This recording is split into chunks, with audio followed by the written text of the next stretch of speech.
So for us, we have Srimad Bhagavatam, Canto 1, Chapter 11, verse 2. Sa uchakashe davalo daro daro pyurukramasya dharasho nashonima dadmayamana karakanja sampute yatabjakande kalahamsa utsvana. Translation: the white and fat-bowled conch shell, being gripped by the hand of the Lord and sounded by him, appeared to be reddened by the touch of his transcendental lips. It seemed that a white swan was playing in the stems of a red lotus flower. Purport by Divine Srila Prabhupada Ki Jai. The redness of the white conch shell, due to the lip touch of the Lord, is a symbol of spiritual significance. The Lord is all spirit, and matter is ignorance of this spiritual existence. Factually, there is nothing like matter in spiritual enlightenment. And this spiritual enlightenment takes place at once by the contact of the Supreme Lord, Shri Krishna. The Lord is present in every particle of all existence, and he can manifest his presence in anyone by ardent love and devotional service to the Lord, or in other words, by spiritual contact with the Lord. Everything becomes spiritually reddened, like the conch shell in the grip of the Lord. And the Paramahamsa, or the supremely intelligent person, plays the part of the ducking swan in the water of spiritual bliss, eternally decorated by the lotus flower of the Lord's feet. Translation one more time. The white and fat-bowled conch shell, being gripped by the hand of Lord Krishna and sounded by him, appeared to be reddened by the touch of his transcendental lips. It seemed that a white swan was playing in the stems of a red lotus flower. Om Ajnanatirmirandasya Gyananjana Shalakaya Chakshurunmilitam Yena Tasmai Shri Guruve Namah. Shri Chaitanya Manobishtam Shtapitam Yena Bhutale Swayam Rupa Kadamayam Dadati Swapadantikam. Nama Om Vishnu Padaya Krishna Prishtaya Bhutale Srimate Bhakti Vedanta Swaminiti Namini. Namaste Saraswati Deve Gauravani Pracharini Nirvishesha Shunyavadi Paschatya Deshatarine. Jaya Shri Krishna Chaitanya Prabhu Nityananda Sri Advaita Gadadhara Shiva Sadi Gaura Bhakta Vrinda. Hare Krishna Krishna Krishna Hare Hare Hare Rama Rama Rama Hare Hare. Vancha kalpatarubhyascha kripa sindhubhyeva cha patitanam pavanebhyo vaishnavebhyo namo namo. So firstly, with all of the devotees' blessings and well wishes, I'm so glad to be with all of you again. It seems like these months come around quicker and quicker. It seems like we were like just together, and now October is almost done. But I'm like overjoyed to be with everybody again. This verse is actually a little bit of a favorite of mine. And I wanted to start it with a prayer that I wrote in my book, Premamala, if you'll allow me. On the very, very same verse.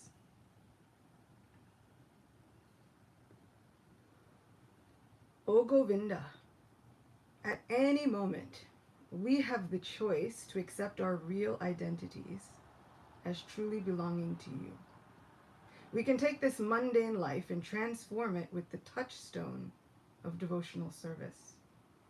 We can place our lives in the grip of your lotus hand and watch as it sparkles and glistens, reflecting the crimson of your palms. If I can allow myself to be transformed, there is no doubt that you will turn me into a work of art. In short, O Lord, make me beautiful too. So this verse kind of reminds me that anything is possible. Even the conch shell. Even the conch shell, just by being held by Krishna, automatically somehow looks more magnificent, more beautiful. And that meditation came from one day. It was Gaur Purnima, and I was standing in front of Shri Shri Radha Govinda here in New York, taking darshan of a beautiful dress made by a wonderful devotee named Mother Varanasi. And we looked at the dress that she'd made, and I said, "This is amazing." And she said, "Isn't it something that just ordinary things, once they come in contact with Krishna, they are made extraordinary." Recording in progress. And I thought that was so poignant that it stuck with me. And she was making this point that Srila Prabhupada also often makes, that just by the touch of Krishna, just by any contact with Krishna, ordinary things are somehow made extraordinary. All the things that we are considering limitations about ourselves are no longer limitations. All the things that we would consider drawbacks about ourselves, the negative sides, Krishna will take it and turn it around and spiritualize it. As my Guru Maharaj likes to say, he will Krishnaize it. And so we hanker for the opportunity to somehow or other always be connected with Krishna. Interestingly enough, Krishna's conch shell, at a certain point, is everything is personified in the spiritual world, isn't it? So Krishna's conch shell, Panchajanya, gets a little bit proud of his service. He starts feeling as though, you know, I'm getting mercy that's not really available to anyone else. Krishna takes me with him everywhere. Even if he goes in other incarnations, usually he needs his conch shell, so I get to go with him. No matter what happens, I'm there to herald his victory and let everyone know that Krishna has arrived on the scene, usually most often to save the day. And he thinks, you know, I might be even more fortunate than the goddess of fortune herself. You know why? Because somehow or other, despite my body, despite my personality, despite whatever I think I am, I'm always tasting the nectar from Sri Krishna's lips. Who can boast and say that they've gotten that? So Panchajanya gets a little proud of himself.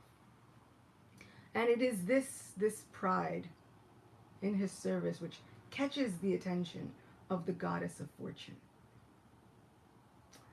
And because he has just lifted up his service over the service of the goddess of fortune, she gets a little upset by that.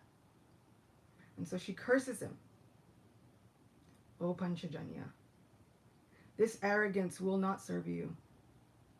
You should go and become a demon.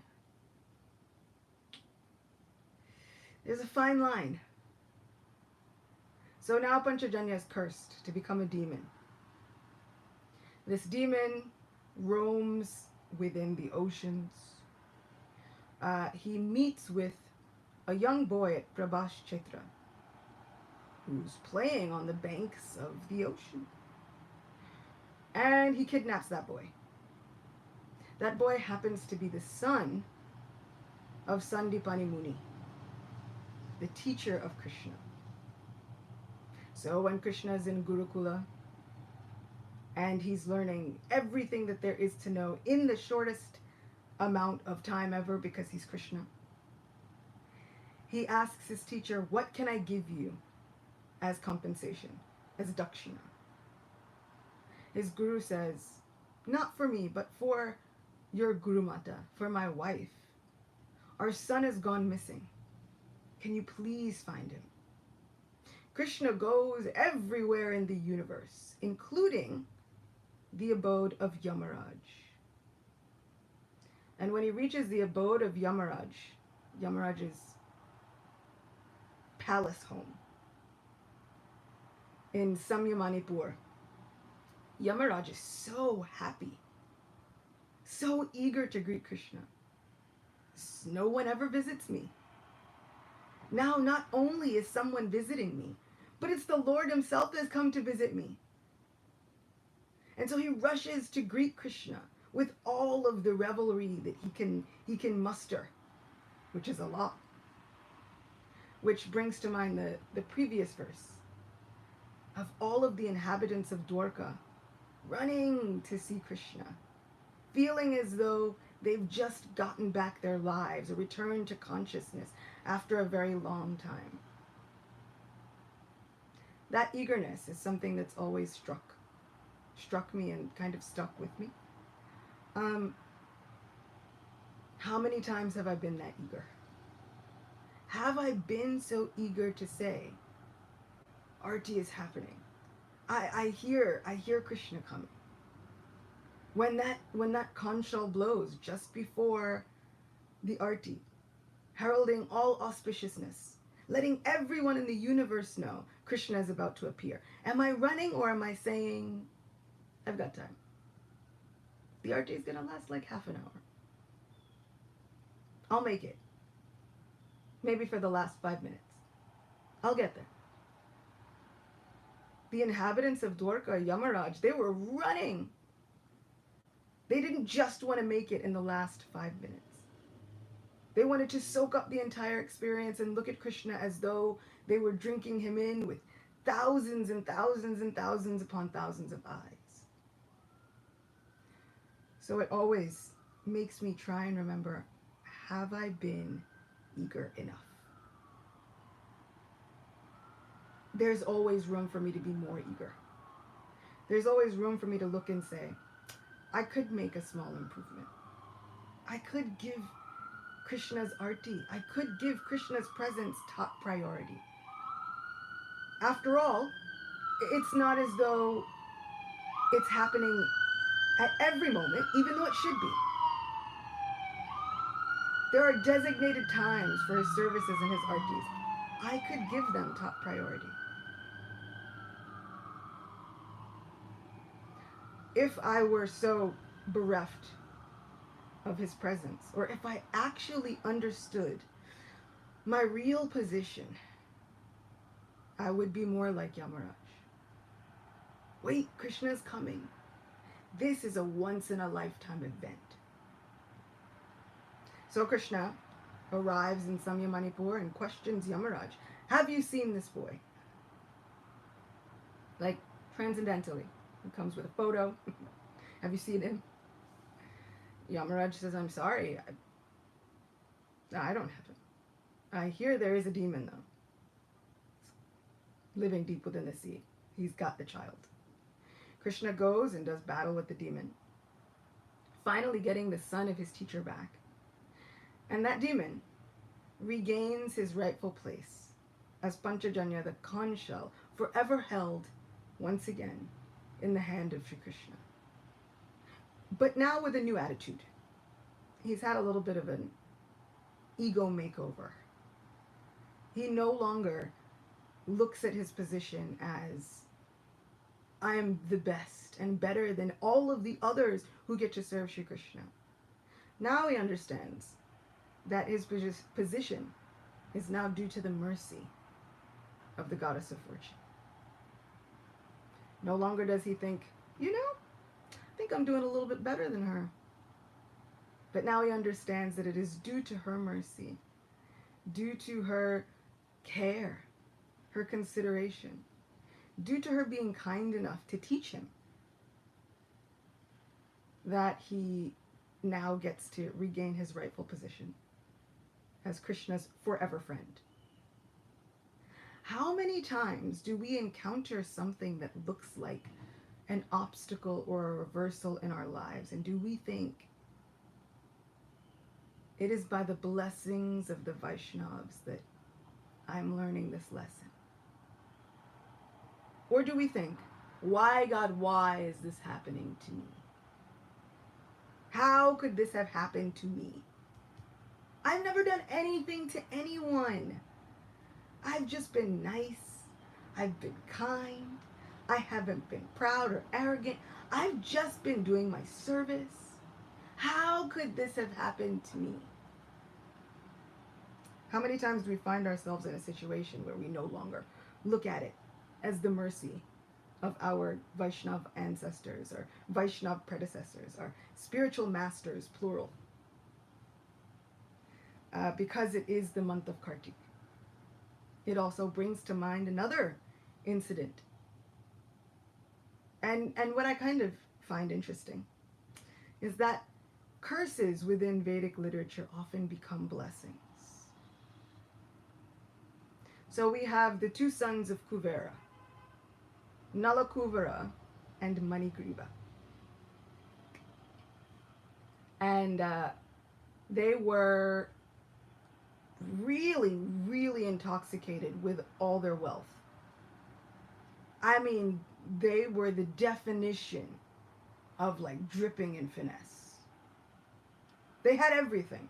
Their father was the treasurer of the gods. So they took their wealth and they went out and they did what a lot of wealthy people are happy to do. They went out drinking and frolicking. They got to the Nandana gardens and they found the beautiful lakes that were situated there. And they began to frolic and sport in those lakes with so many of the different apsaras in the region. And everybody was naked. Totally free. Narada Muni happens to be passing. The women, feeling a sense of modesty, upon seeing the great sage, they decide to make the executive decision, wisely, to cover themselves somehow. Some like duck down in the water, some of them like find leaves and shrubs, and different lilies. Some of them actually have cloth. But Nalakuvara and Manigriva were so caught up in their revelry that they don't even notice that Narada Muni is there. Narada Muni looks at them, and for their own good and for their internal correction, he says, the two of you, you've got some learning to do. Because you are so fond of being naked, why don't you become trees? That way you can stand for a long time, completely naked. Srila Prabhupada calls this like tree punishment. You ever get in trouble and you have to go stand in the corner? You just got to stand there. And there's nothing you can really do. And you definitely can't complain about it because then that'll just lengthen your sentence. It's kind of like that. Except for now, they are unable to say anything. However, Narada Muni gives them a special blessing. You to become trees. In the courtyard of Nanda Maharaja's house. You can regain your original forms when Krishna sees fit to do so. Now these two celestial beings are trees. One might think, well, how unfair is that? One slight infringement? And now they have to serve a sentence as trees for, do you know how long trees live? It's a long time.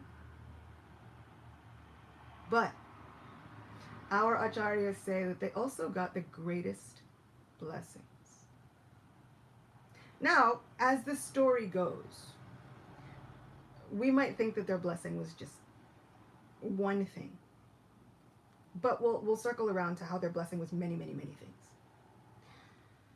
So Krishna, as a little boy, around 3 years old, is hungry. Climbs into his mother's lap. Kind of yanks on her claw. Feed me now. She decides to feed him. So she nurses Krishna, but of course, as we know, there's milk on the stove. It begins to boil over with that distinctive hiss where anybody, if you've ever boiled milk, you know that hiss from a mile away, especially if you have forgotten the milk on the stove. My dear brother Gora was just speaking about this past time. He says, if you've ever tried to clean up milk that's boiled over, it's such a hassle. So much more of a hassle than anything else you were trying to do, like sets you back a whole hour. So the milk begins to boil over on the stove. Mother Yashoda hears it. Immediately she has to go save the milk, so she puts down Krishna. Krishna gets upset. How could she? Absolutely unacceptable. Krishna, in his mind, I was starving, hungry, bones sticking out, emaciated. I was getting thinner by the minute. All I was doing was drinking happily and thinking that she knew better. She decided to put me down. And with all of the anger that he can muster in his 3-year-old body, Shivaram Maharaj writes that this very same tiny Lord, who is the origin of Lord Nrsimha, growls in his anger. Now this, like the Lord, who is the source of Lord Nrsimhadev, he growls in his anger. Let's zoom out for a moment. He's still only 3 and very small. And so, as a person who has seen children and looked at children and seen little children, 2-3 years old, growl in anger, I'm always like, who are you so angry at? Where did all this anger come from? So Shri Krishna growls. He thinks that's it. I have to take matters into my own hands. Tiny as they are. He looks around. He sees there's a storeroom. That's it. If she won't feed me, I'll go find my own source of food. He walks, sees a small stone. And he takes that stone and he throws it at a pot of yogurt hanging from the ceiling. There's actually an exact science that goes into why they would hang the pots from the ceiling. So the yogurt, it has to hang to separate the moisture, right? You churn the butter, you've got whey and all these different things and the cultures and such, and it's got to be at a regulated temperature, which is kind of warm. So they hang it because the heat rises, but it's also got to separate from the moisture. So they would put it in clay pots because the clay pots will absorb the moisture. It'll actually pull the moisture away from the rest of the yogurt. So there was an exact science to all of what seems like innocent Vedic farm life. So he throws the stone with all of his might, which is a lot of might. We're talking about the person who balances universes like they are grains of mustard seeds. It breaks the pot. Yogurt comes dripping out. Krishna goes. He begins to eat it. He's covered in it. It's dripping. He's like reveling. It's on his hands. It's on his feet. It's on his body, on his belly, and his hair. And then he begins walking. Now let me go see if I can find some more. Because if there's anything we know about Krishna, he is hungry. Intensely hungry. So he goes walking through the house. Hand on the wall for balance. Finds the storeroom with more butter. He begins to eat it. Then he thinks, I've seen my parents give in charity a lot. So thinking that he is also the son of the king of the cowherds, he's a very big man in his mind. Let me also give some charity. He calls the monkeys. Oh, my friends, why don't you come and take some? So he feeds it to the monkeys, all the while giving birds and other animals very, very stern looks. You be quiet. No one say anything. And he's always keeping an eye out. Where is my mother? Mother Yashoda comes back. She finds that her child is gone. And for a moment, there's some intense panic. Except where there's also a lot of butter. There's like a lot of yogurt everywhere. There's yogurt footprints. There's yogurt handprints. It's like yogurt smears. And so she can easily identify that something must have happened. Her little Kana got extra hungry and decided to do something incredible. On the way to going to find Krishna, she picks up a stick. Some say the stick is thick, golden, with jewels on it. Okay? Like a fancy stick. She picks up a stick. She goes searching for her little boy. When she finds him, he is fully engrossed in giving charity. Totally. Just giving freely. With a big heart. But this is all the butter and the yogurt that they've been working hard to make. She gets upset. She comes closer. The monkeys now get upset. They see her. They begin screeching. Krishna takes off running. She runs after him. As we know, finally, he runs as fast as his little 3-year-old chubby legs can carry him. But she is determined. And she catches the uncatchable, unconquerable Supreme Personality of Godhead. And she tells him, how is this possible? Why are you so restless?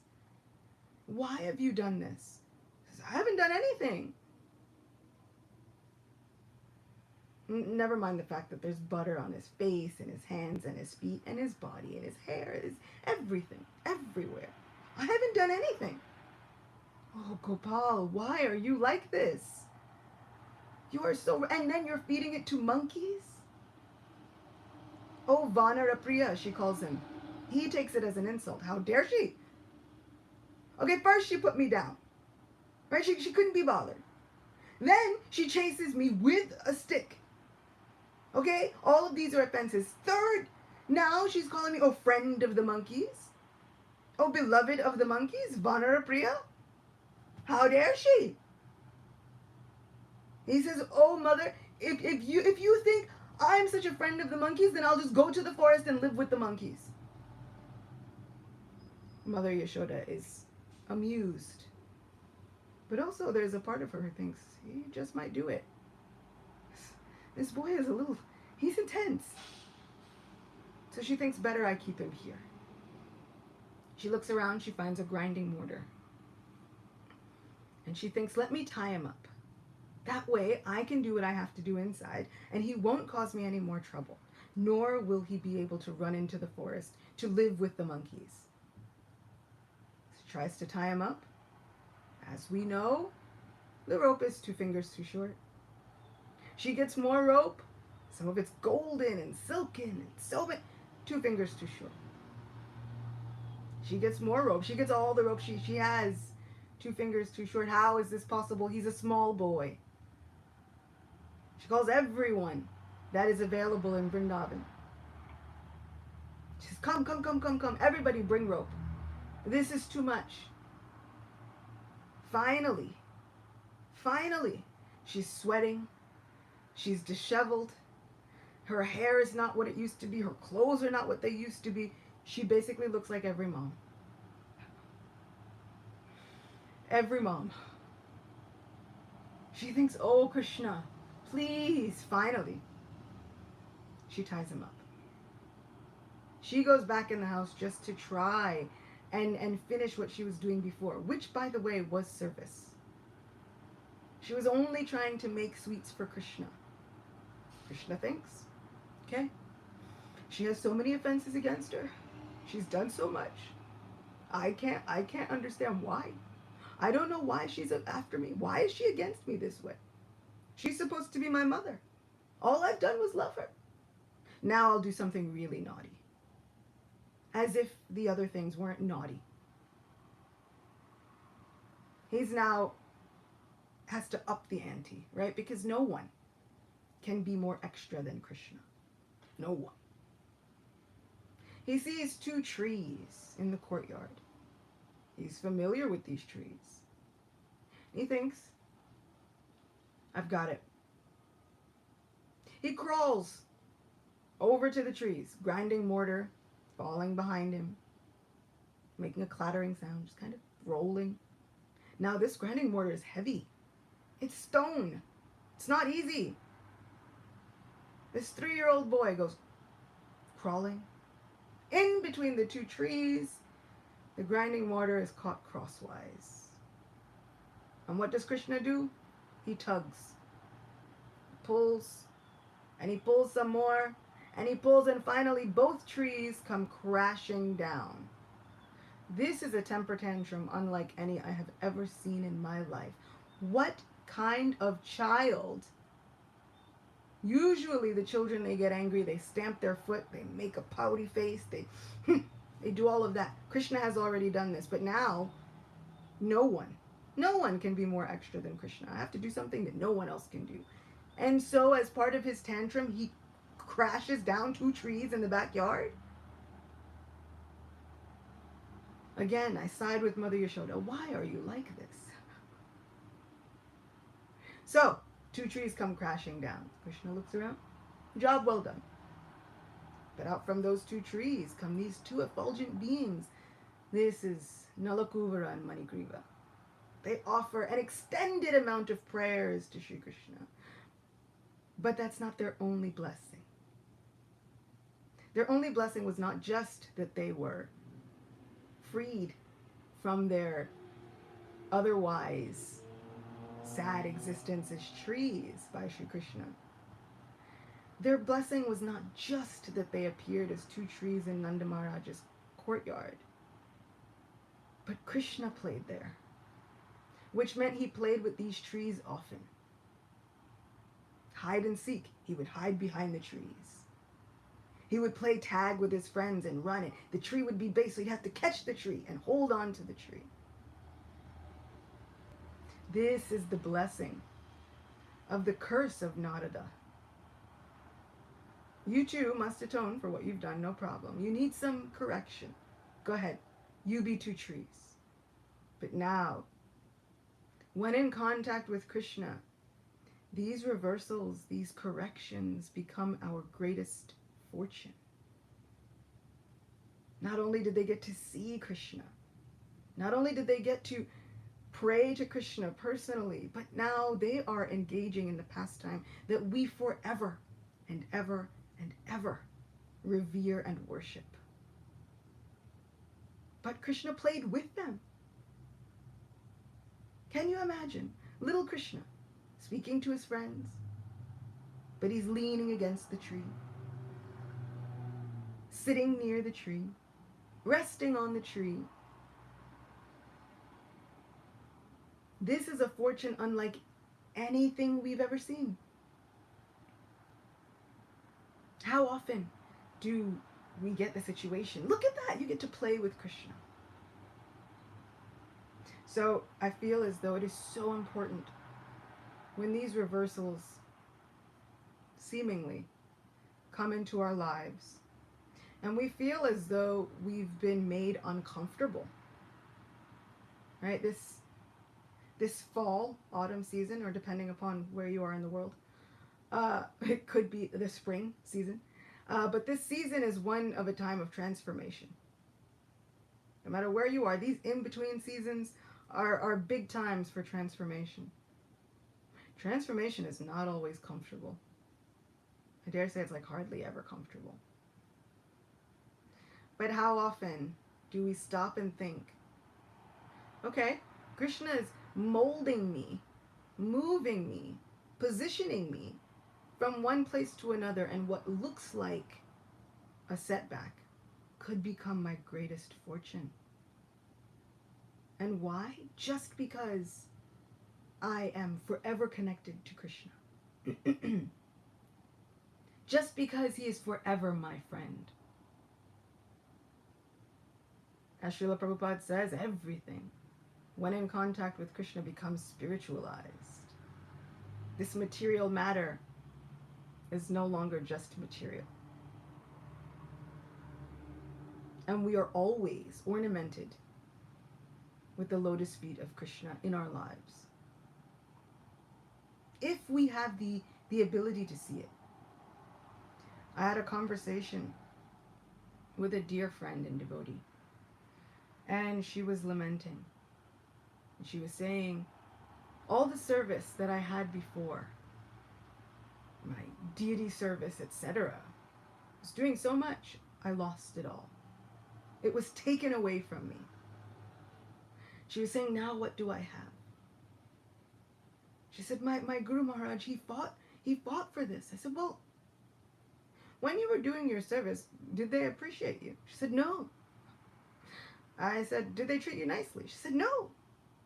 I said, well then, I dare say, I don't think your Guru Maharaj fought for that.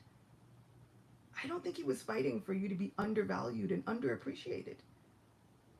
I think he fought for you to know Krishna, to love Krishna, and to serve Krishna in whatever capacity.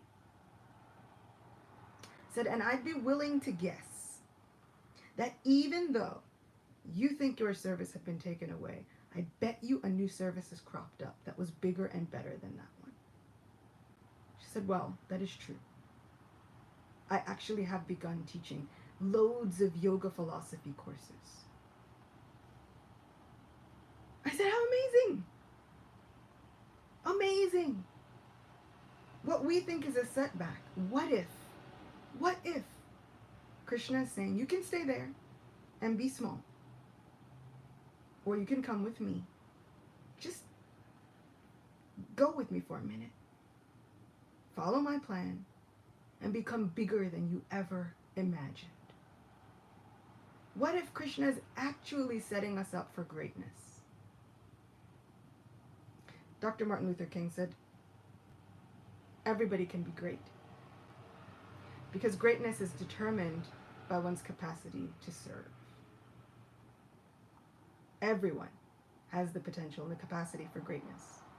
Not necessarily for fame, because fame is fickle, but greatness, true greatness, depends on one's capacity to serve. So I've tried to look at the areas in my life where I feel most stuck, where I feel most set back, and I think, what if it's not really? What if this setback that I think is a setback because I have such limited, narrow vision is actually Krishna rearranging my life and positioning me for greatness, for his service, in whatever capacity he thinks is best. And I think I've said this before, but there are so many prayers that we say, and I feel like sometimes we don't think about them as we say them, and we have to be careful. Because we pray so many ways. Oh, my Lord, you are forever and always my worshipful Lord. You may handle me roughly by your embrace, or make me broken-hearted by not being present before me. You're completely free to do anything and everything. You're just my worshipful Lord, unconditionally, no problem. Until Krishna actually tests those theories. Right? He says, you've said all of these prayers. Let's see if you mean them. If he threw temper tantrums and did all this with his mother, we can expect fully that he will do this for our lives. So just when we think, I'm doing all the right things, Krishna comes and says, are you? Is it you? Is it just you? Or are we in this together? And then he shows us how much we are in this together. And by together, I mean that as it's all Krishna. I got nothing. There are so many times in a day, in a week, in a month where I look and I say, I got nothing. I have no idea where this plane is going. Lord, take the wheel. Take the whole vehicle. It's yours. Drive the chariot. Do your thing, because I've got nothing. So Krishna's going to test the theories. We are singing Damodarastakam each night, hopefully, or at least listening to it. We're reading these prayers, but what do they mean? Oh Lord, I desire nothing else but just this vision of you as Balgopal. No desire for liberation, no desire for wealth, no desire for anything else that you could give me. But is it really? Do we really mean it? I want to mean it, but I can also understand that I might not be at that point yet. And I think it is always a good idea to be honest with Krishna, because you cannot cheat a cheater. He is so expert at finding the loopholes. He is so expert at, I don't necessarily want to call it lying, but I don't know what else to call it. When she says, did you eat dirt? And his mouth is full of dirt. And he says, no. I mean, what else do we call it? So you can't fool him. He's already been there, done that, wrote the handbook, got the t-shirt. Like he's going to do it to the most supreme high level that it could ever be done. So we cannot hide the true intentions of our hearts. But that's also the greatest blessing. We can't hide the truest intentions of our hearts because Krishna is already there and he's already seen them. What I like about that is Krishna's already there, he's already seen them. So sometimes we can feel some like guilt and some shame about it. Like the first reaction, knee-jerk reaction is for us to be like, oh no, he's already seen all the horrible things that I desire or all the ways that I've been worshiping him. But for my own kind of, Krishna's already there and he's already seen them before we even realized that they were the desires in our hearts. And he never left. He's still there. He didn't run screaming for the hills. He didn't take one look at us and say, oh no, never mind, I forget it. They're lost cause. Krishna decided that he was going to stick with us. So when I say Krishna's already there, he's already seen it, we can't hide the truest intentions of our hearts, it's not for us to feel guilt or shame, but for us to feel hopeful. Hopeful that, okay, I can deal with this in a really authentic manner. Because I can be genuine with my friend. Even the things that I haven't told anybody else, I can tell my friend. Because he's been there.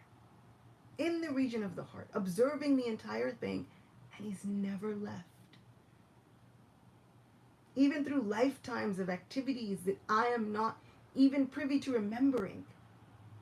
I can't even remember all of who I was in any previous life. Or what kind of wonderful or atrocious being I can't remember any of that. Krishna can. And he never left.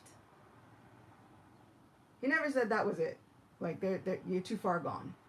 Never. And he's going to go and fight to reclaim every single one of us. Even if he has to fight with our own worst urges, our own worst ideas of ourselves, even if he has to fight with our worst identity, if he has to fight with the worst of us, because in essence, that's what Panchajanya becomes, isn't it? Panchajanya was a wonderful version of himself. And then he gets to embody the worst of his personality as a demon. Krishna will fight with the worst of us just to reclaim us. And he'll never let us go. This is what I think of whenever I think of this verse with this conch shell.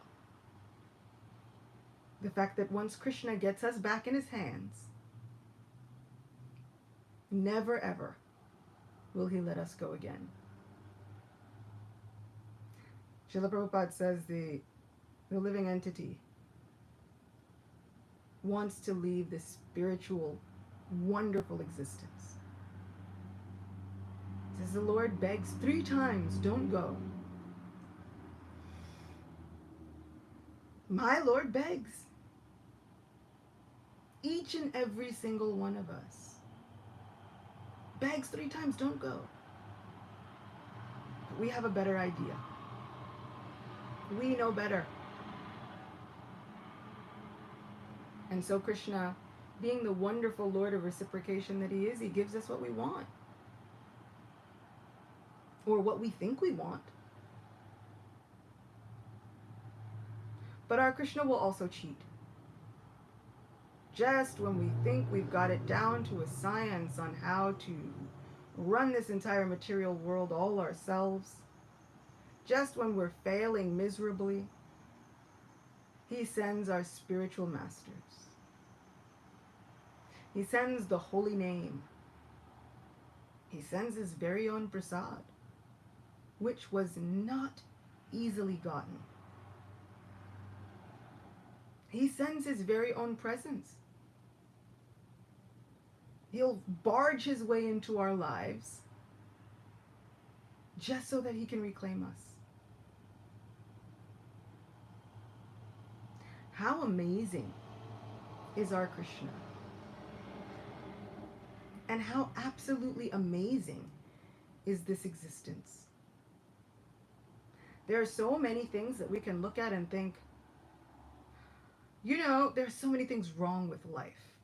So many things wrong with this planet. So many things wrong with people and the way people treat each other. It almost feels like, what kind of curse got me living here at this point where anything could happen to anyone at any time? Doesn't matter what religion you are. Doesn't matter what gender you are. Doesn't matter what body you have. Everyone is dealing with the same things. Our mind will tell us it's just us. Like, our mind will tell us, me, I'm a specific target though, for all of the bad things in the world. But really everybody's dealing with stuff because it's the material world. The trick is to have our minds remember that. So it can feel a little bit like, what curse is this? How did this happen to me? But that curse can become the greatest blessing. Because Krishna will barge his way into our existence. And once he's made a place there, I've seen it with people who have decided they don't want to be Krishna conscious anymore. They somehow cannot forget Krishna. He continues to make his way into their lives, even when they don't want it, especially when they don't want it, whether they want it or not. Whether they like it or not, we're stuck with him. What a wonderful way to be stuck. I forever have something to be grateful for, because Krishna barged into my life, made a place for his existence, and turned this curse into the greatest blessing. Something that is difficult for everybody, even the greatest philosophers, to understand. This life is just unfathomable, inconceivable. But Krishna, just as when he holds the Panchajanya in his hand, and that Panchajanya reflects the reddish crimson beauty of his palms. Better yet, when that Panchajanya conch shell, which is so white and beautiful, like glowing, glimmering, shimmering almost, when it reflects the redness of his bimba fruit lips, those are moments that you think, okay, that makes it worth it. That makes it worth it. So can we extend ourselves enough to find where Krishna's handprints are in our lives every day? Can we extend our minds enough to recognize where the signature of his blessings are every day. Because as many things as could go wrong, we can find that many moments of grace.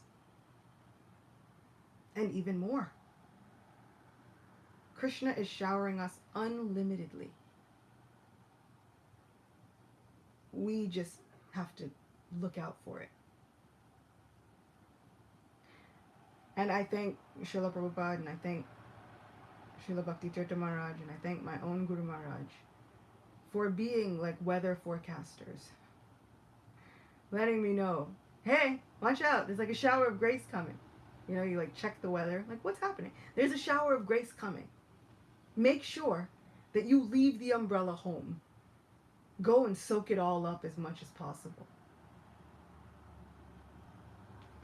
So I thank you all so, so much for allowing me to come and share thoughts and realizations, for being so kind to ignore any and all mistakes that I'm sure I made in the process of this lecture, but I'm so ready and eager to have conversations with you all and see what we can come about with realizations and share questions, etc.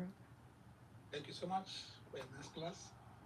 There's a question on the chat room from Damodara Pandit. Prabhu.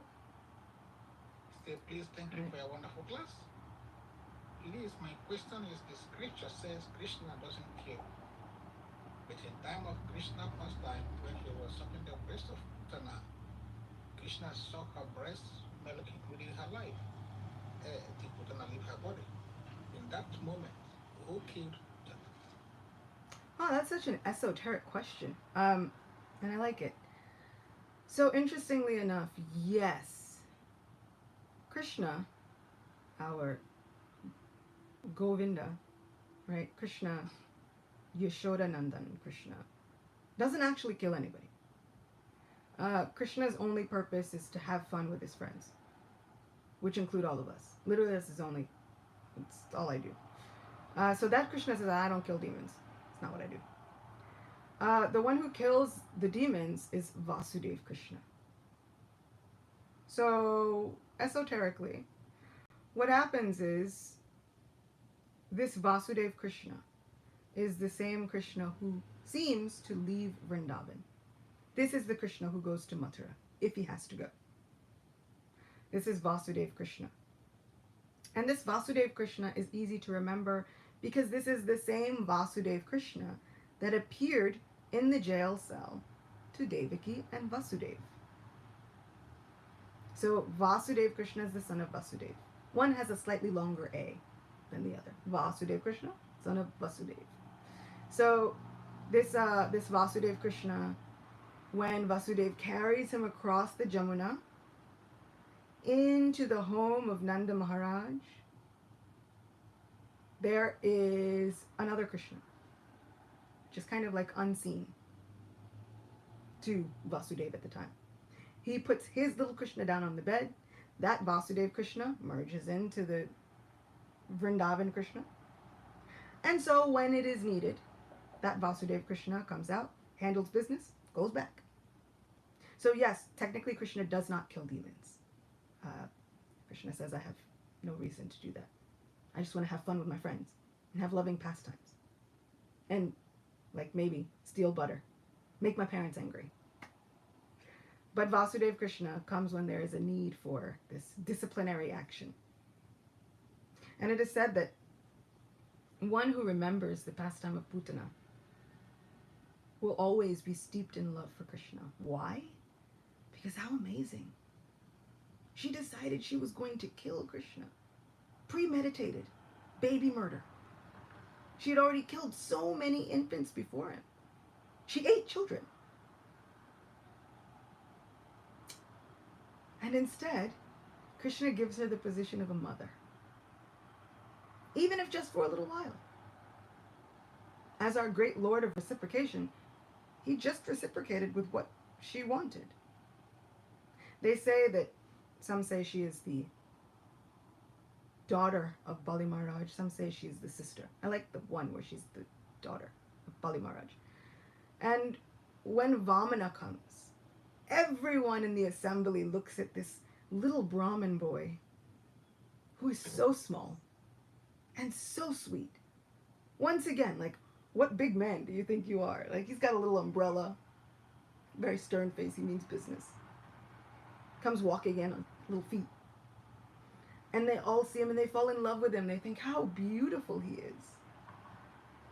And so this relative of Bali Maharaj thinks, she says, if only I could have a son like this. Krishna, being the great reciprocator, hears her innermost desires and says, so be it. But then, after Vamana had taken all of the wealth from Bali Maharaj, as we know, that's only an external thing because he gives him back more wealth than he had before, including the wealth of himself. He says, you've purchased me. I'll live with you. No problem. I'll even be your doorkeeper. You ever go to a building with a doorman? It's not a very prestigious position. It's not looked at today as this like wonderful thing. Like you tell all your friends, oh, I got a new job. I'm a doorman. Like that, you know. But the Lord of the universe says, for you, for my devotee, I will guard your entryway. I'll be your doorman. No problem. So after he had taken all the wealth from Bali Maharaj, she looks at him and she says, I'm so angry I could kill him. Krishna, understanding innermost desires before we are even there fully cognizant of them, he says also, so be it.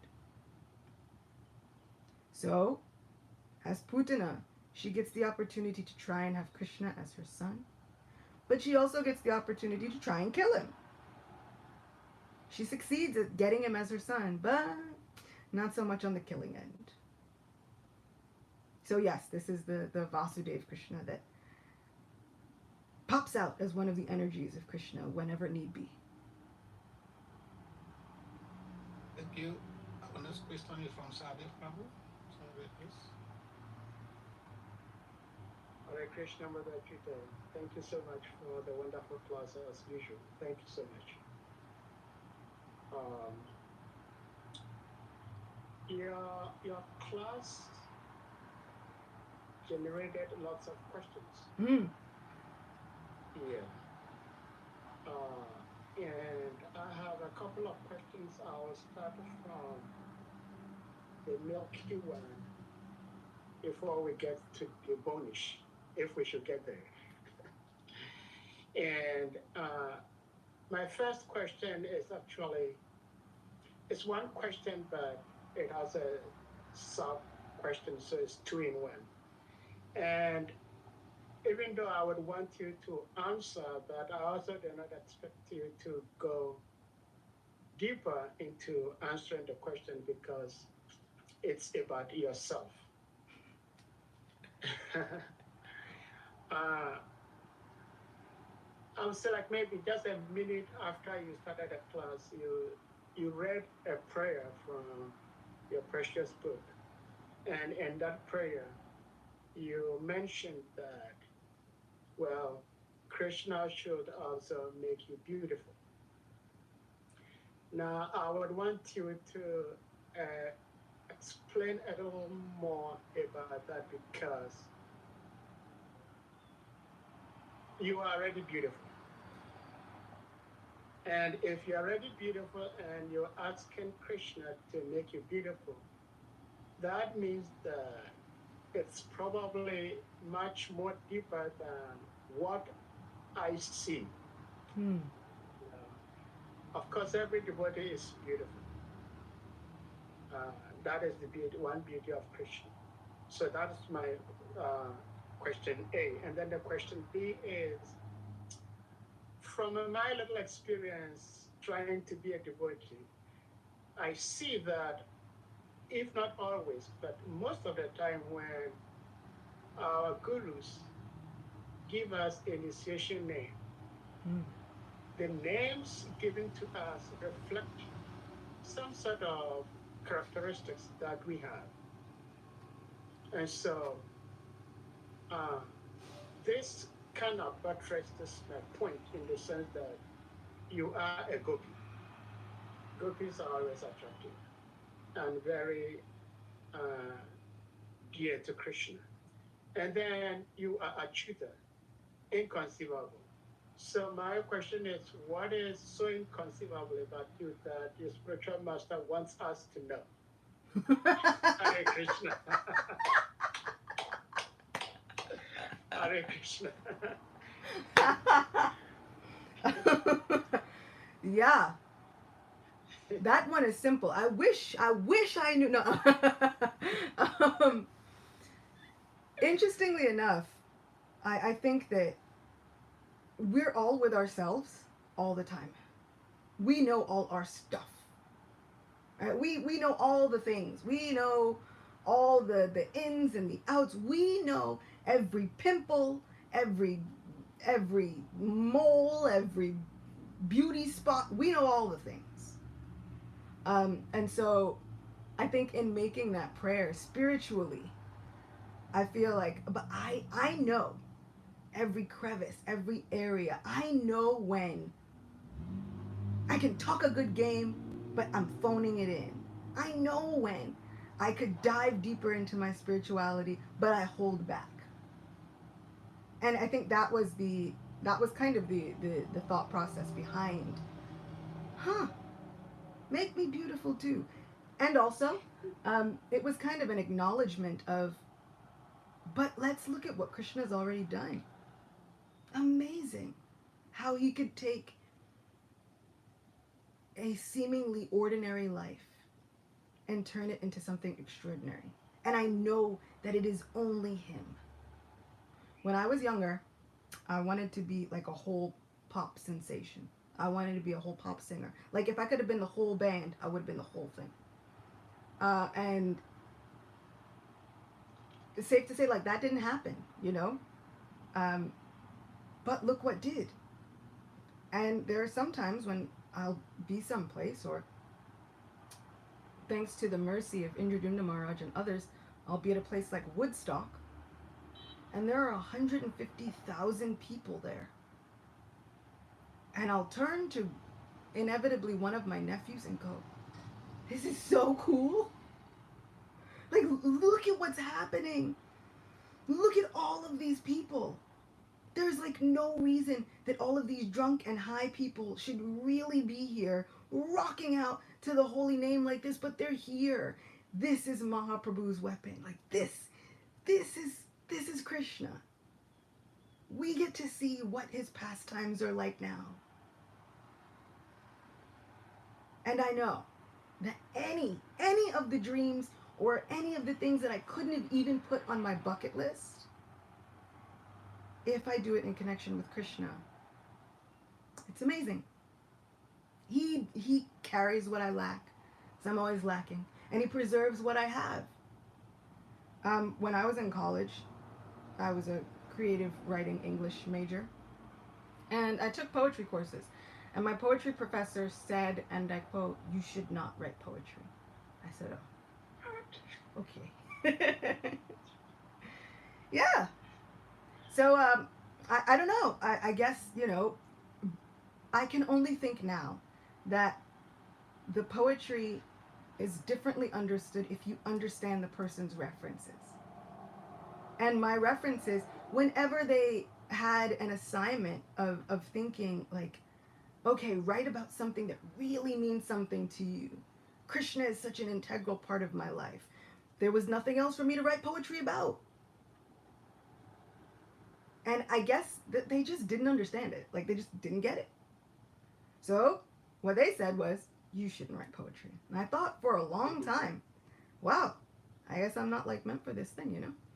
And literally just kind of like one day I wound up looking online. I was like, you know, there's a lot of people writing poetry. Let me see. Let me just, I mean, I know they said, but let me try.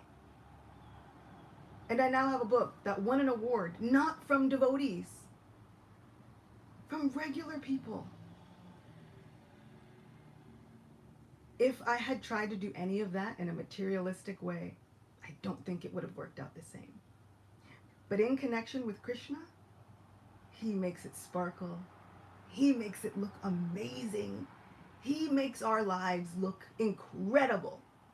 But we know. We know all the ins and the outs. We know the insecurities. We know all the things that crop up. So that's kind of my thought process on make me beautiful too, which is it's just a rededication of, you know what? I see what you did, Lord. I see what you've done. And please continue. Just continue to show yourself through my life. Because any dream that I've ever had, I wanted to be a pop singer of that, whatever. But I got nominated for a Grammy by doing kirtan. I was not in control. I didn't have any of the, it was not even on my radar. But Krishna knew. All of the best things that have happened in my life have happened in connection with Krishna. And if I didn't have Krishna, I'm almost sure I would have been completely crazy on the other end. Because there's so much to be unknown in this world. There's so much to battle with. So many questions. And if I didn't have Krishna, if I didn't have this philosophy, helping every step of the way, soothing a very tired heart, Krishna showing himself, even in small or big ways, saying, I'm here. I got you. I know it's difficult to understand, but I got you. I don't know how I would have coped otherwise. And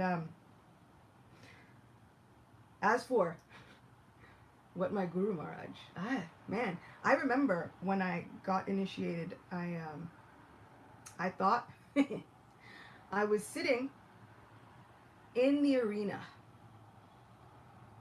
ready, and I thought to myself, this is a terrible idea. Like, who decided this? What made me think that it would be a good idea to give all this control over to someone else? I'm one of those people, I like to at least feel like I'm in control in my mind. And so this is a situation where you are not in control. You have to really surrender, give it all to somebody else. I was like, what was I thinking? My name was Achyuta Priya before. And I was thinking, I like that name. It's a good, solid name. What if my Guru Maharaj gives me a name that I hate? I'm just going to have to live with it forever, quietly. I can't even be angry. I can't say anything. I'm just going to have to deal with it. What am I going to do? And I was looking at Radha Govinda saying, okay, you got to help me. There's an initiation happening. Things are happening. I blanked out because I'm still thinking about my own issues, right? And I remember, called me up, and he said so many things about me. I don't remember any of them because I was still in my internal dialogue, right? He says, this little Achyuta. That's all I remember. Because I was like, oh no, this is the part. Here we go. I'm going to hate it. There are so many names that don't even fit me. What if he names me something with Aishwarya Bhav? Aishwarya starts with an A. Usually they take the first letter and then they, I've given all this control over to somebody else. What if this is a horrible idea? What if he names me Aishwarya? I'm not that type of person. I'm a person who wants to laugh with Krishna and joke with Krishna and sometimes make fun of Krishna. But also sometimes just, I just want to be in the, I'm not real. I'm Krishna, village Krishna. That's my person. What's going to happen? So, on behalf of Srila Prabhupada, I'm so pleased to give you the name. And he says Achyuta. I'm like, okay, well, the first part was good, but now here we go. I'm going to hate the second part. And then he says, Gopi Devi Dasi. And I swear to you, I looked at Radha Govinda and I felt inside that they were like, yeah, duh. Did you think we didn't have it? You think we weren't taking care of you? You think Guru doesn't know everything? So if you've ever wondered if, you're a Paramatma and your Guru Maharaj is Paramatma, or having a powwow, and sometimes this conversation that they're having is against you, and sometimes it's on your side. Yes, they totally are. I'm proof. I doubted it for a little while, but that one experience was enough to remind me that What did I think was going to happen? Did I really think that Krishna was against me? Other than that, my Guru Maharaj has spoiled me. He said some really, really, really amazing things that make me just want to live up to whatever good things he sees. One thing he said one time was, he said, as Lord Nrsingadev has nails as his weapon, and Krishna has a Sudarshan Chakra as his weapon, he said, Sri Chaitanya Mahaprabhu has you. Your voice is a weapon for this Kali Yuga. It's usually at those moments where I think, that's it, take me now, Lord, I'm done. You know, we could, just so I don't mess it up, anything good that I've done up to, just take me now. So I hope and I pray that I can, as Gaur Govinda Maharaj instructed me when I was 9-10 years old, that I can make my faith strong, unshakable, like our infallible Achyuta. That I can make my faith unmovable, so that it is unbreakable, and that I can somehow live up to being a weapon worthy of being held in the hands of Mahaprabhu. Thank you. We have another question from the chat room from Muhammad Afraj Taruni from Peru. We're in the month that is the sweetest, the one that excites us the most. It makes us keep with the ruchi of always wanting to have more and more Krishna. So here comes the question. How can we make the month of Kartik always the whole year for the devotees? That we are always take ourselves like this with that prema. Yeah. Isn't that a question? You know, it's like you ever see a Christmas Carol with Scrooge, and he's like, at the end he promises, he's like, I'll keep Christmas all year round, you know? After he's been scared half to death by all the ghosts of Christmas past, present, and future. And he gets an idea of what his life could be without this learning to be kind and humble. It's like, oh, it's kind of like a devotee tale. But I feel like it's the same with us for Kartik. We get Kartik and we get these unlimited blessings. How do we keep that? Stay hungry. That's what I often want to do. Stay hungry. Give any excuse. Usually during Kartik, we take any excuse.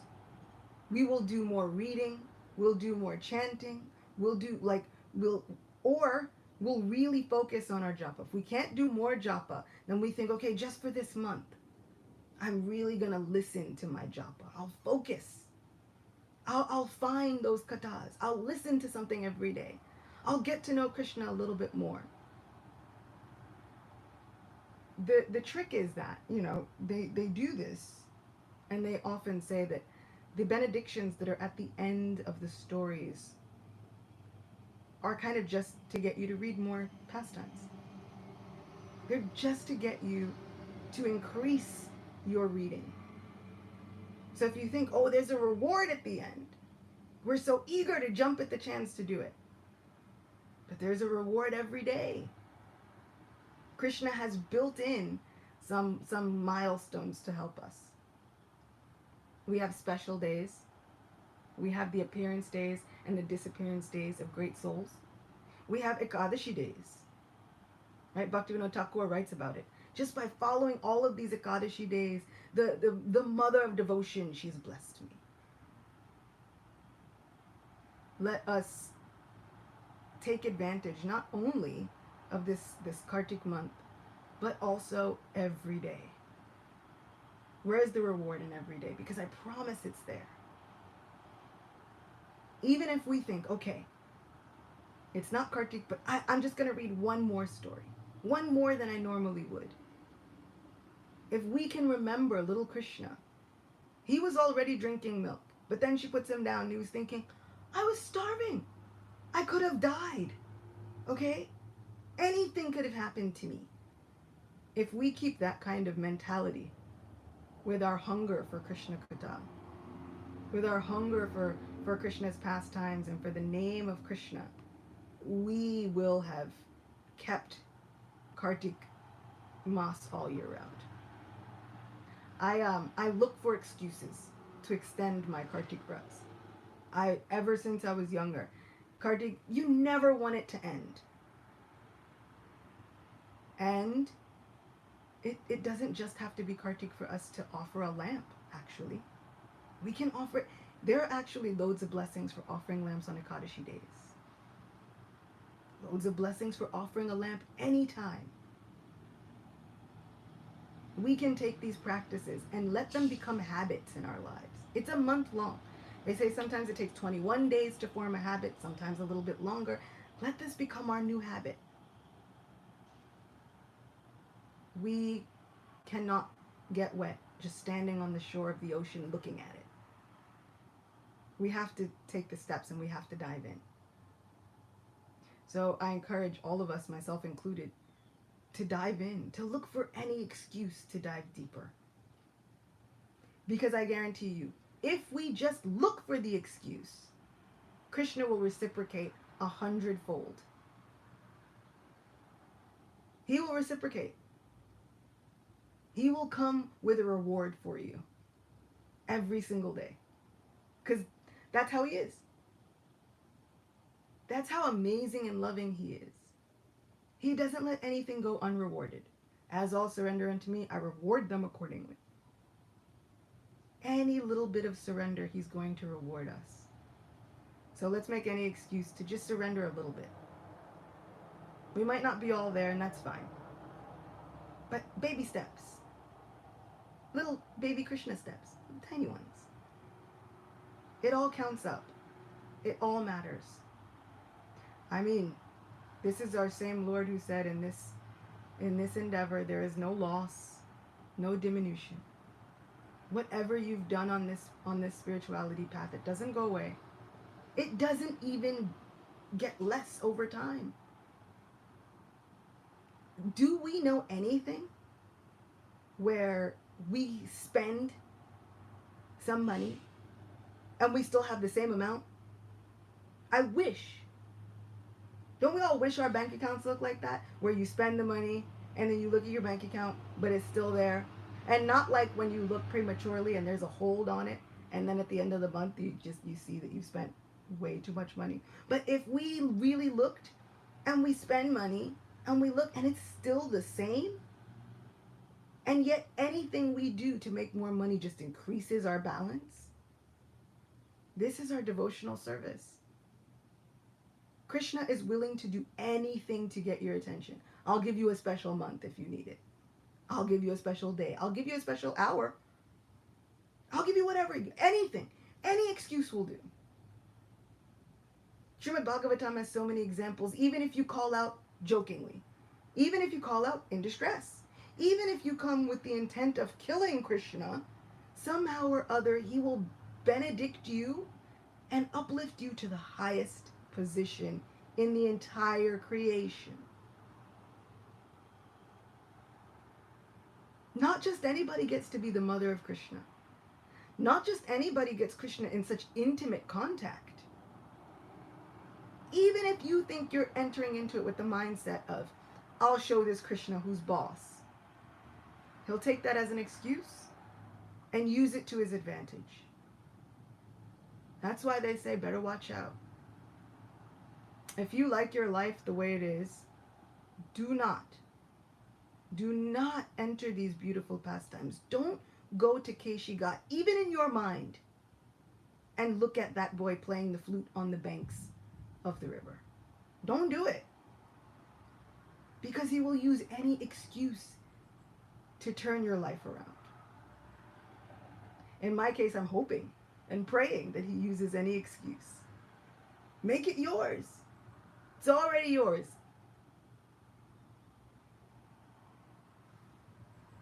Thank you. I have a question for you from the papers. Can I ask you? Sure, please. In the paper, Prabhupada is mentioning that, maybe I'll share it.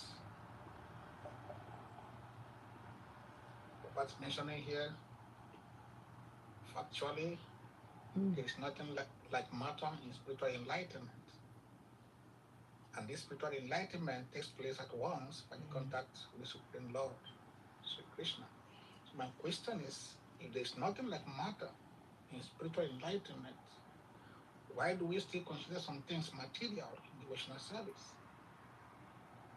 Isn't it? Why we are engaged in devotional service, we still Isn't consider it? some things to be material and not fit for Krishna consciousness. Isn't that the case? You are so right. Um, and I'm not even sure I necessarily, like, uh, Prahlad Maharaj would say, it is because of our conditioning. Coming in contact with the modes of material nature, we have become conditioned, like when you train animals, we have become conditioned to look at things in a certain way. We have become conditioned to not only look at certain things as material and not fit for Krishna's service, but to look at other people as material and not fit for Krishna's service. Originally, this class, as it usually does, I have a plan, and then it usually takes a different turn because Krishna decides whatever. He's in charge. And so originally, I kind of wanted this lecture to be about relationships because I feel like that very next line, right? The Lord is present in every particle of existence, and He can manifest His presence in anyone. Whoa. So that entire section, there's nothing like matter in spiritual enlightenment. And this spiritual enlightenment can take place at once, just by contact with Krishna. And He can manifest His mercy in anyone. I get several messages a day from people who have said, I've been in a bad relationship and now I no longer want to be in any relationships. It's just going to be me and Krishna. I'm always like, how old are you? They're like, I'm 19, 20 something. I'm thinking, maybe you don't want to make those claims so quickly. Because what I know about Krishna is the minute we have our plan of like, this is what I'm going to do, not going to do, Krishna begins laughing. Right? And when Krishna laughs, it's something. Beautiful sight, but really he's laughing at us. Like, watch this. He can manifest Himself and His mercy in anyone.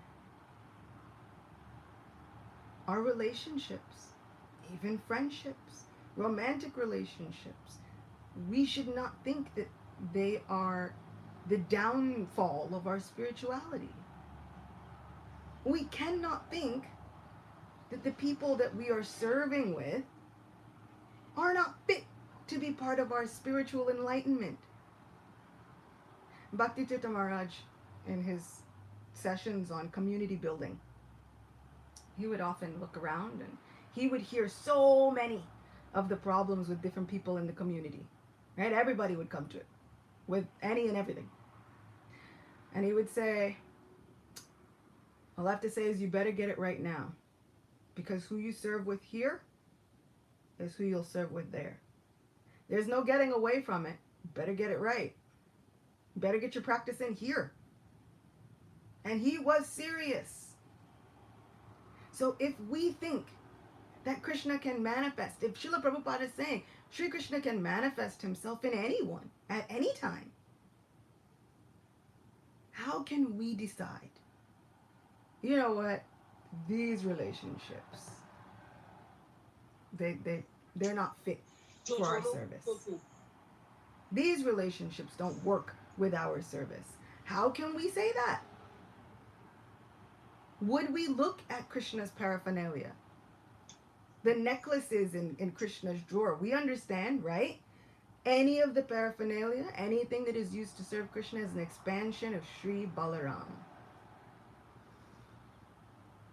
Would we insult the necklaces and say, No, that necklace is just ugly. It's like, but somebody gave this necklace with all the love and the devotion in their hearts. Well, but I think it's ugly, so it doesn't work. But if Krishna wanted to manifest himself that way, if he wanted to imbue that with his special mercy and potency, who am I to say? So I've often taken that principle, and because I like to like turn things around and give it new perspectives, I've had conversations with people, and I've said, would you sit there and say, that flower, it's perfectly good flower. It is, it's nice, has a fragrance, it's fully bloomed, but it's not fit to serve. In fact, that flower is horrible. Like, cut it off, throw it in the trash. There's nothing wrong with it, but throw it away. Just because I think it's horrible. And he said, no, I'd never say that. Not about something that was Krishna's. This is Krishna's mercy. This is right. So we have to begin to look at not only others, but ourselves in that way. Especially ourselves. Because we are so quick to have the mentality, I am or I am not fit for service. They are or they are not fit for service. Maybe we let Krishna handle that. If we are in the position of being a temple president or initiating spiritual master, then that becomes our job. But if we aren't, maybe we leave it up to Krishna. Especially with ourselves. I can't say, I'm not fit to serve Krishna. I'm not fit to remember Krishna. I'm not fit for any. Says who? I wouldn't speak that way about any of Krishna's mercy. So why would I speak that way about myself? Taking into account, that just implies that I'm not made of Krishna's mercy? Absolutely I am. If there's one thing that we can take away is that Krishna's mercy might not always look the way we think it does. Sometimes it looks like you're cursed to stand as two trees. Sometimes it looks like one day you are on top of the world, next day you're cursed to become a demon at the bottom of the ocean. Yikes. But this demon gave us such a valuable lesson about how Krishna will fight with the darkest portions of ourselves just to reclaim us. We can let Krishna handle the distinctions of what is fit for his service and what is not. And he knows how to make his wishes known. This from a child who at 3 was knocking down trees in the backyard because he wanted to make his wishes known. And even after that pastime, Nanda Maharaj comes, he says, what happened? The children try to tell him, well, Krishna was crawling, he dragged the grinding mortar. Like from that point on, he's like, really? My 3-year-old son dragged the full grinding mortar? Okay, children. But he dragged the grinding mortar, he did all these things. He went, and then people came out of the trees. We didn't even know where they came from. They were shimmering and glowing, and they spoke to Krishna. I don't know what they were saying because they were really elevated words, but they talked to him for a really long time. And then they disappeared. I don't know. But Krishna broke down the trees in the backyard. Nanda Maharaj says, yes, children. Okay, no problem. And he holds his son. He unties him, right? Krishna was tied by parental affection. He's untied by parental affection. Nanda Maharaj holds him. He says, oh Lala, what happened? Krishna now turns on the waterworks. It was mother. She did this to me. I was just hungry. I didn't do anything. I've been a perfect child. And then she tied me up. She chased me. I had to run for my life. I was so afraid. And then she chased me, and then she tied me up, and I've been in this miserable condition for so long. I'm never going back to her again. And Maharaj says, this is ridiculous. What do you mean? She's your favorite person. You're never going back to her? No, I'm only staying with you. Gopal Champu says, Nanda Maharaj wanted to speak sense into his son. But he was also not used to being the favorite. Usually Mother Yashoda was the favorite, and now he has all of that attention of sweet little Krishna turned on him. So he wants to really canvas for Mother Yashoda to become the favorite again. But he can't help but savor that moment where all of Krishna's undivided attention is just on him. He says, well, what will you do when you need to drink milk? He says, I'll just drink cow's milk. I don't need any people milk anymore. I don't want to go back. He says, well, who will you play with? He's like, I'll just play with Balaram. It's fine. Also, he's a little mad at Balaram. He's like, you left me. How'd you leave me? This is our Krishna. So he knows how to make his wishes known. He will do the same in our lives. He does eventually go back to Mother Yashoda. There's a little bit of a tense evening where mother and son are away from each other. Finally, Rohini intervenes and she says, you know, I've heard that Mother Yashoda, she's feeling unwell. And Krishna, he hears that and that's enough. What? Where is my mother? Take me to my mother. He begins crying. Take me to my mother now. She takes him to his mother. They happily feed each other. So by dinner time, everything is settled. But it's tense in the middle. So Krishna knows exactly how to make his wishes known. If we ask him and we listen out, he will let us know what is fit for his service and what's not. And funny thing, he has a habit of making everything fit for his service. Everything. Thank you for that detailed explanation. I have one question more, then we'll go to Sahadev Prabhu. Prabhupada said that Christianity, a Christian is one who is like Christ. Mm. Can we say a devotee is one who lives like Krishna, to be Krishna conscious? All those small lies of Krishna, those stealing, those amorous pastimes with the gopis, someone who do this thing, can we say he's Krishna conscious? Because Prabhupada said, a Christian is one who is like Christ. Can we say somebody is like Krishna is like Krishna? You know, even Krishna says, one who is my devotee is, they become fit to be worshipped just like me because they're my heart and soul. There is a difference between they are like Krishna and then the imitation. Srila Prabhupada also gives the analogy. He says, yes, no problem.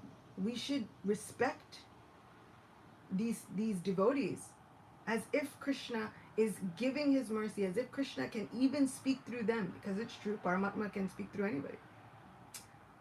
But there's a very fine line with the imitation, right? So if we find ourselves or others in the situation of imitating, Srila Prabhupada always said, he says, you know, people, they say, oh, I am God, you can become God, everybody's God, no problem. Srila Prabhupada would always say, okay, then lift a mountain on your pinky finger. He says, no, you can't do it. Then? So I was teaching Sunday school one time, and there was a little boy, he's like 6. And he's like, you know, I think I can be stronger than Krishna. I said, really? He said, yeah. He said, it's not hard. Like Krishna ate things, I eat things, like, you know, like Recording stopped. we're the same. I said, oh, wow, okay, well, cool. Like, and I had like a pencil case, you know, box filled with crayons and stuff. I said, can you pick up the box? And he said, sure. And then he tried, and then it wasn't really working out. And then he tried. I was like, no, use 2 hands. And he did. He used 2 hands. I was like, but now, like, try it with 1 hand. Actually, just try it with, like, 1 finger. He's like, what? It's like, Mother Chuta, that's impossible. I was like, well, not for Krishna. That's the problem. This is the big thing, right? We all decide, yes, all of the stealing and the transcendental lying that he did. He did so many things. But if we try to do it, you know, we have to keep that same energy when it comes to lifting a mountain on the little pinky of our non-dominant hand to save all our friends and family. A hurricane comes, we can't do anything to stop it. Hurricane came in Vrindavan, Krishna said, you just see how I teach Indra who's really in charge. Unless we have the clout to say it, we can't really do the imitation. Srila Prabhupada would also use this example with Lord Shiva. There's so many people. They want to smoke so many things. So just try drinking the poison. Lord Shiva drank an entire ocean of poison that can kill off the entire creation. So you just try one drop. No? You can't do it? Not only can we not drink it, but we can't hold it just here eternally. Well, then we can't imitate. Now we can understand the respect that should be given to devotees, but the imitation gets a little dangerous for us and others. It's like the don't try this at home part.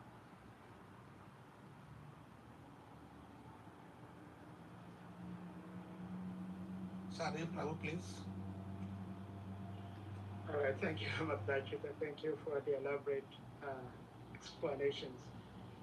Uh,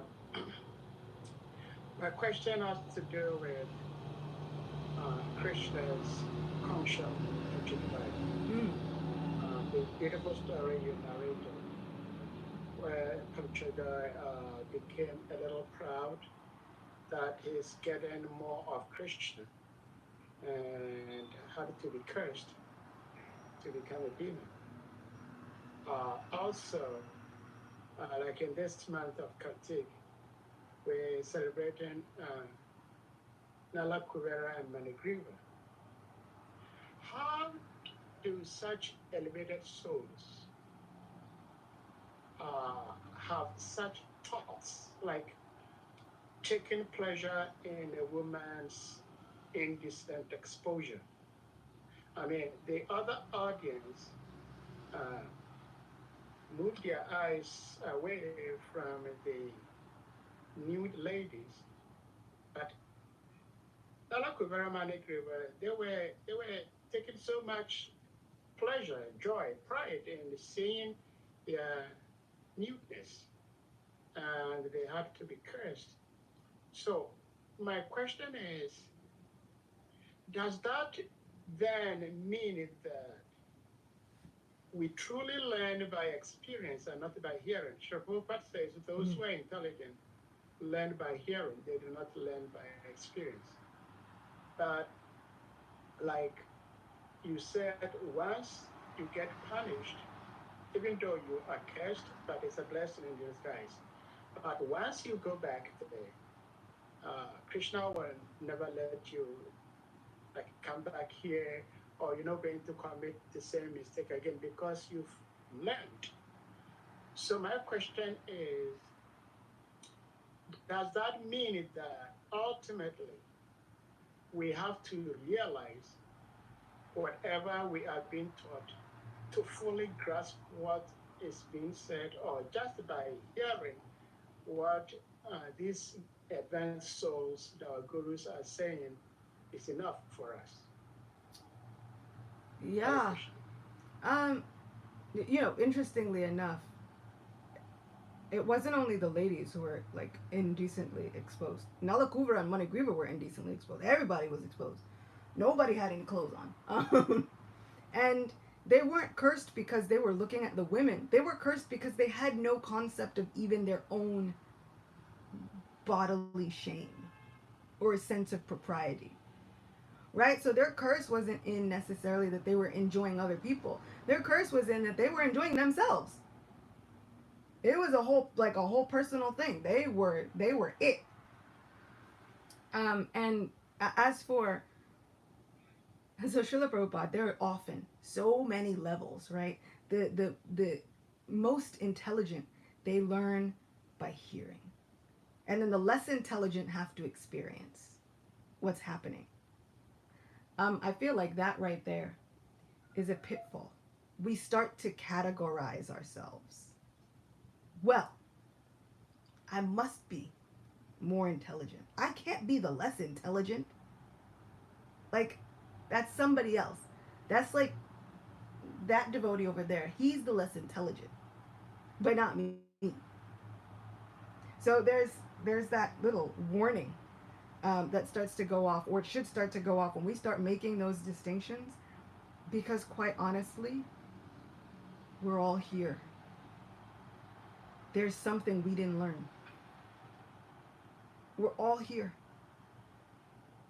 And what I love about these pastimes is it's like, how did these thoughts come into the minds of these great souls? Interestingly enough, in the story of Durvasa Muni and Maharaj Ambarish in the 9th canto of Srimad Bhagavatam, at the very end of that story, because Durvasa Muni is a great sage who has committed a huge offense due to his uncontrolled anger, and so then he has to experience a whole backlash, and then he runs in fear of his life, and then he has a conversation with the Lord, and the Lord tells him all kinds of things. But at the end, one of the amazing things that the Lord tells him is, he says, don't be so hard on yourself. These things have happened by my arrangement. By my arrangement, you've had these thoughts, and you've been learning these lessons so that others can understand the lesson.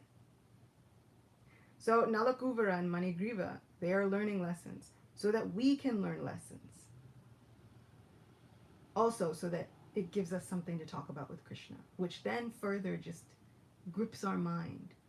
But it's so that we can learn the lessons. But even if we look at Arjuna in the case of the Bhagavad Gita, Krishna tells him everything. Still, he's like, I've heard. But are you really God? Let me just see one time. Krishna's like, bro, I don't think you're ready for this. To be honest, it's a lot. Maybe we don't want to do this. We've had a relationship. We're friends. Let's not, we don't have to shake it up. He's like, no. I need to see it one time. Let's just know. He says, okay. He shows him the universal form. Arjuna freaks out immediately. But the blunder is on us if we then say that Arjuna is less intelligent.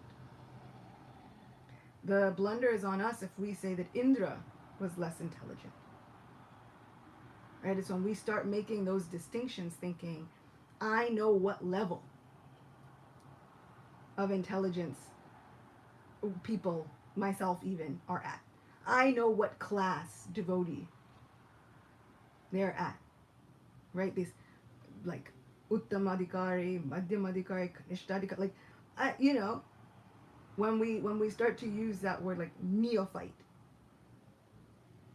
which, let's face it, we're all here. There's something we didn't learn because now we have to experience it. We have to experience it in an array of different things, in different bodies, with different issues, with different limitations, all kinds of things. There is no one here who can say, I've got it. I'm at that top tier level of intelligence. And it's amazing to see that the advanced souls still don't say it. The advanced souls still don't say it. Satyavrat Muni, in this Damodarashtaka, what does he say? Oh my Lord, oh Ananta, oh Damodar, oh Vishnu, oh Master, be pleased with me. And shower me with your glance of mercy. Uplift this poor ignorant fool from this ocean of misery that I've landed in.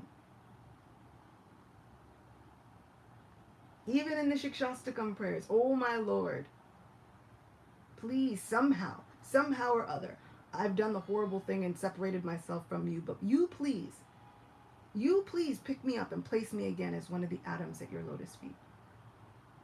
Even Sri Chaitanya Mahaprabhu is not saying, and he knew everything, but he's not saying, I'm at that top tier level of intelligence.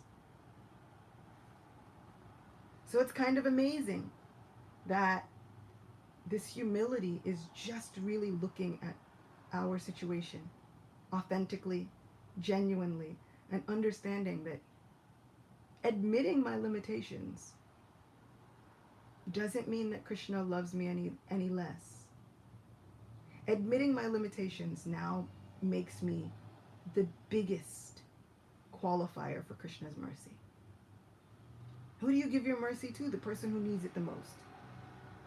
Well then, shoot, I'm less intelligent. I need it. So I mean, it's so difficult when there are so many levels, and there's so many different ideologies based on stratifications, based on this devotee is better and that devotee is better, and we do it to each other as a movement, as a family. We do it to each other. But it brings me back to Prahlad Maharaj every time. This is everything is being done on the basis of this is my enemy and this is my friend. And so I feel as though we have to be careful when we start looking at those limitations in general. And I have been guilty of this, especially when it concerns Lord Indra. I have been so guilty of trivializing the mistakes that he's made or the different pastimes that he's added to.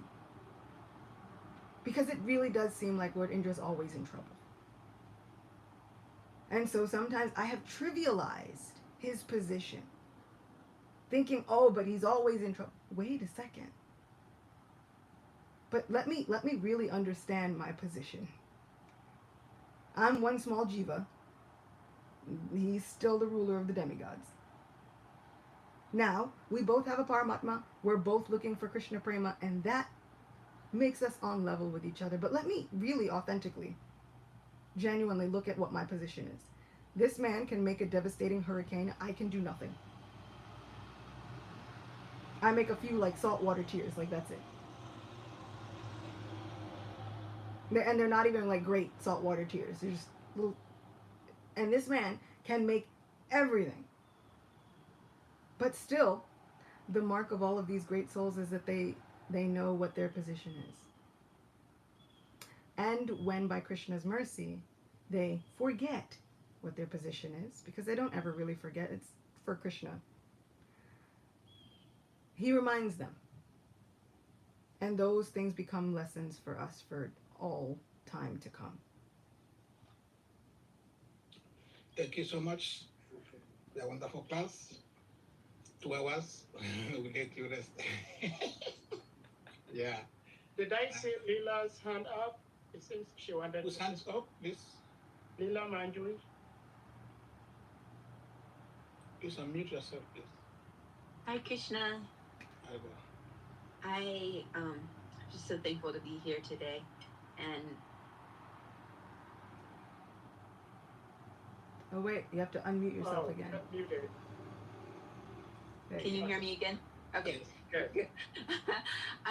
You were talking about enthusiasm and wanting to have that enthusiasm to run, when the altar opens, and in my brain I was thinking about what limits myself from my enthusiasm. And I was like, well, usually, if I'm not in kirtan, it's because I'm hungry and I'm in prasadam. If I'm not at the temple, it's because my children are, and then, so I was kind of digesting this, and then you moved through the story to Mother Yashoda, and you hit on it when you were like, she went to go do her service.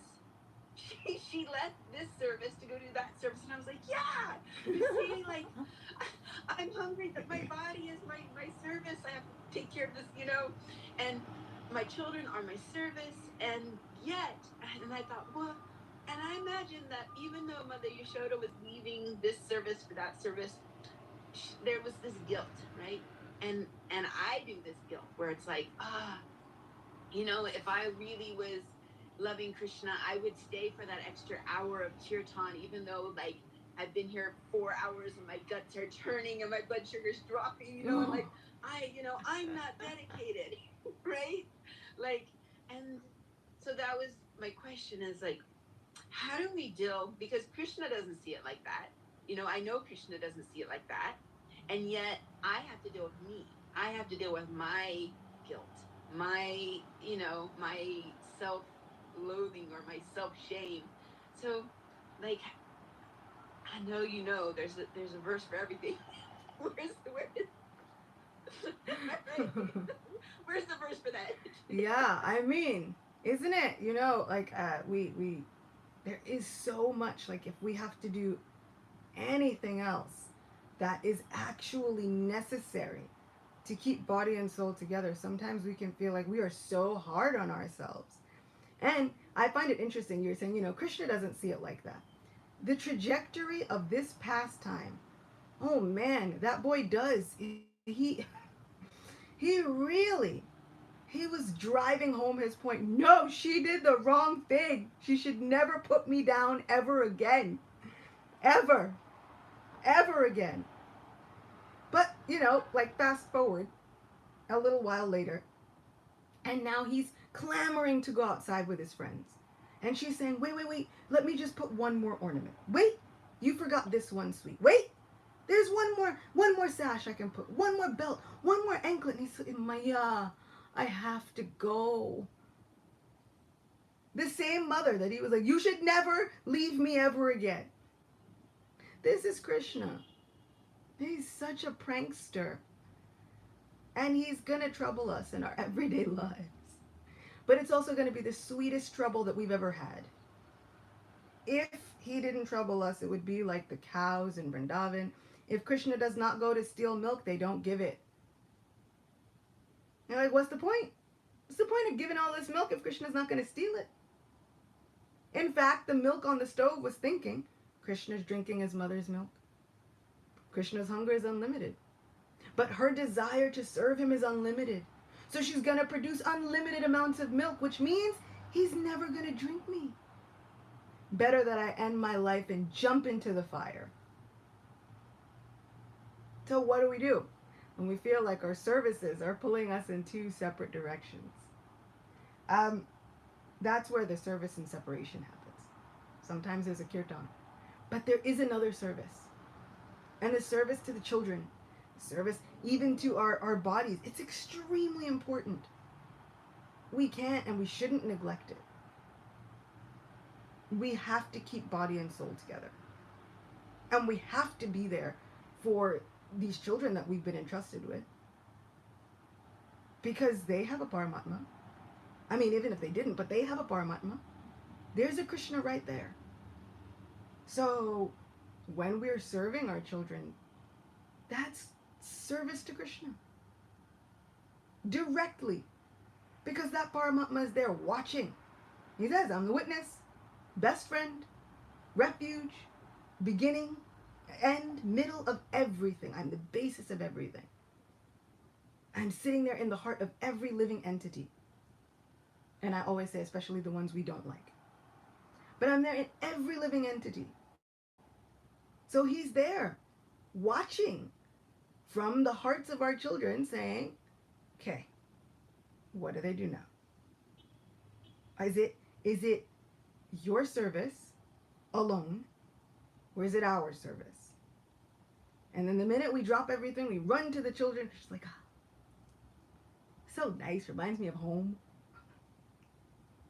So we can think about these pastimes, and we can implement them in our own lives. And we can run to our family members. We can run to our children. Srila Prabhupada says, for a person who has a Krishna conscious family, those family members are not to be renounced. There is no need to renounce them. Sachinandan Maharaj, he said something really, really poignant. I was listening, he has a podcast on SoundCloud. I was listening to one of his realizations, and he was saying that as devotees, we should make a point to establish deep relationships with one another. Which means, because these relationships that we establish with one another will be the basis for our Krishna consciousness to grow and flourish. So he said we should call one another. And we should ask one another, how are you doing? No, really, but really, how are you doing? He says, but then we should have discussions that we can only have with devotees. You ever feel like you're like, I'm out in the real world and then they don't get me? But here, they get me. We should find those people, even if it's just one person that we can call, and we should have a conversation that we can only have with devotees. Because it will enrich our spiritual lives. as we raise children, as we look at the children, even in our community, whether they are your own children or other children, we should have conversations with them that they can only have with devotees. How are you kids feeling? Do you have a favorite story? What is your favorite story? Do you want to hear a story? Because that is non-different from the kirtan that we might have just left. That Hare kirtan, Krishna. it'll not only enrich us, but enrich them, and then they're the future, and then it enriches the whole planet. Hare Krishna. This your answer now has will keep you for like maybe 30 minutes more. Because what you said now, do you have time? Yeah. Okay, thank you. Well, you said Papa said we shouldn't renounce to have devotees, children who are devotees. And you mentioned that we should have a relationship with devotees. My question now is, if I love you in a romance way, you're a devotee, shouldn't I renounce you? Even if my lust or love is beyond the ordinary? Because you're a devotee. Papa said we should not renounce. I should keep loving, even if I'm going to hell. At what point do I stop loving and renounce? I mean, here's the, like, you know, I think that we have to get to, like, the real genuine situation.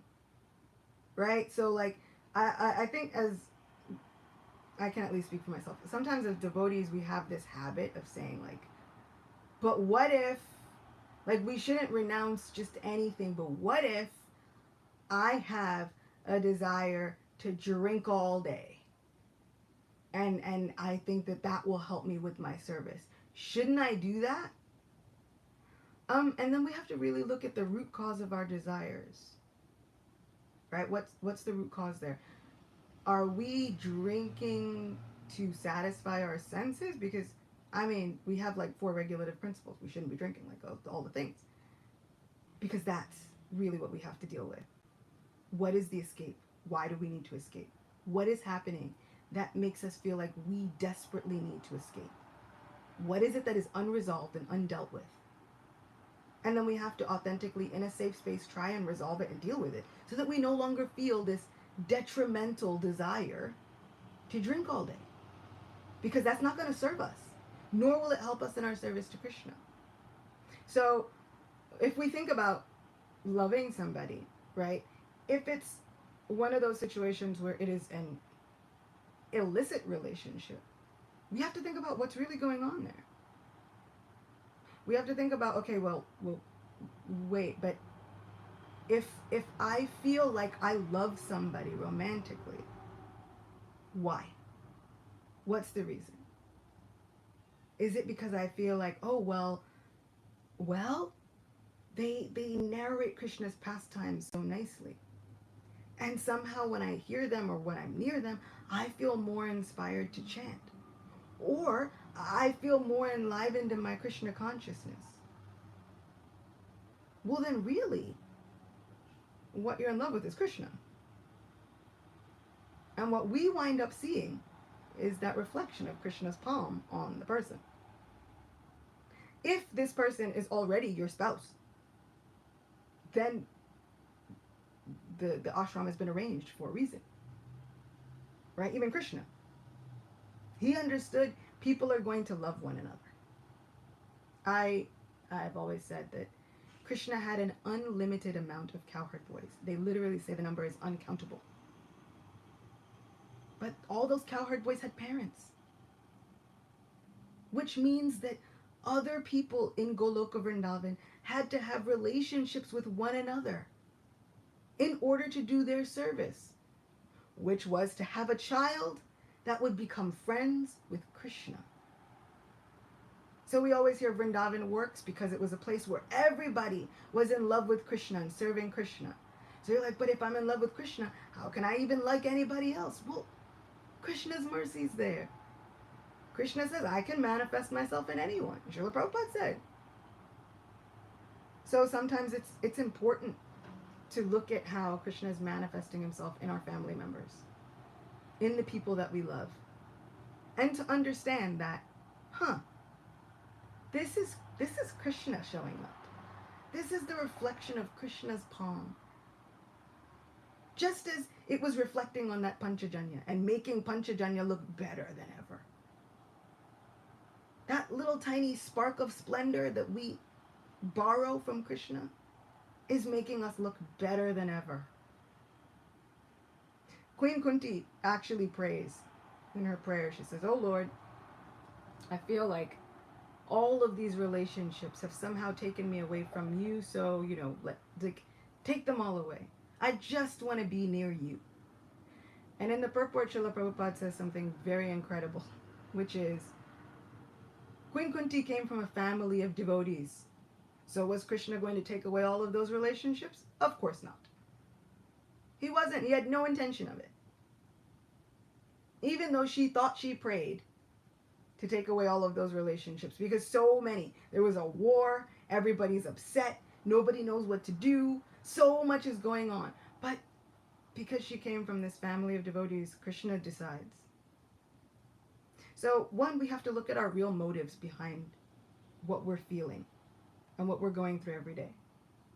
If we find somebody that we really admire, somebody that we have, like, these romantic feelings are popping up, but look at what's behind them. Is it just because they look good? Because that'll fade. Give it just a little bit of time, it'll fade. It's a bit complicated because sometimes you say we should look at the motives, our motives. Sometimes a human being don't know his motives or her motives. Yeah. Because the scripture says, when a sannyasi falls down, some demigods want to take birth, the material want to do devotional service. So if a demigod is using celestial powers to fall down his sannyasi, he doesn't know his motive. So they're all playing games in the hands of Krishna. Yeah. So in that instance, that is when I used to say some people, you don't have to blame anybody because Krishna is the cause of all causes. Isn't it? He's playing his game. So when a sannyasi, the Prabhupada mentioned a sannyasi fall down, means a demigod want to take birth through him. And Bhakti-Chitta Maharaj also gave a similar example in his Spiritual Warrior 2, Transforming Lust into Love. Wonderful book for this whole topic, right? And he says that sometimes if we find ourselves in these situations, yes, it does. There are entities who are wanting to come into spiritual families, who are wanting to come through people who have this spiritualized energy. Sometimes, if we are in the capacity to become parents, then it's okay. But sometimes if we are not in the capacity to become parents, or we're looking at the other person thinking this is not great, he says you can also make a prayer. Oh my Lord, oh living entity. He says you can even ask the living entity, take it easy. I understand you have a desire to be born in this particular situation, but I am not equipped. I am not able. And I can't handle it. So I need you to take it easy. And my dear Lord, I need you to help protect me and have this living entity take it easy. Which I found so comforting. That, like you said, now we're not blaming anybody, all the blame. We're not doing that because Krishna is the cause of all causes. And now what do we do in any situation, even in the situations that look like they're boggling the mind? We reach out to Krishna. We say, oh, Krishna, help me. I don't know if this is me or if this is another living entity, but I need you to do what is best for me because I can't see it. Thank you so much. Thank you. The devotees, no hand is up. But I have tried today 2 hours, 7 minutes. We should let her take some rest. We'll have her again next month, willingly, hopefully. All right, thank you. So we ask all devotees to kindly unmute yourselves and let's chant Hare Krishna to order for coming to today's class. Can you unmute? Oh, somebody's okay. Hare Krishna, Hare Krishna, Krishna, Krishna, Hare Ram, Hare Ram, Rama Rama, Hare Hare. Srila Prabhupada ki. Hare Krishna, Hare Krishna, Krishna Krishna,